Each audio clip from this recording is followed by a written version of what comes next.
Hey guys, this is how you set up your new 2024 Lincoln. Welcome. If you'd like to know how to use the vehicle's navigation, you have a choice between that and CarPlay, and I'll show you how to use both of these features. So we hit navigation on the home screen that you're on, and that's going to bring up your factory navigation. You can expand this screen or you can decompress it. So if we push that, it goes back to that. And then if you notice right here in this screen, this is your pages. And this is going to bring you different choices of what you can use in this vehicle.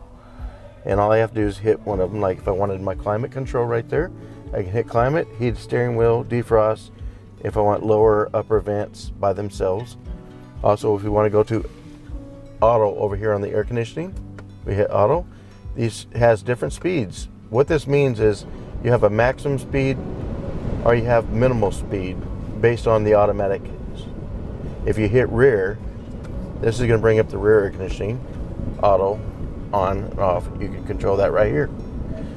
That's some of your basic features.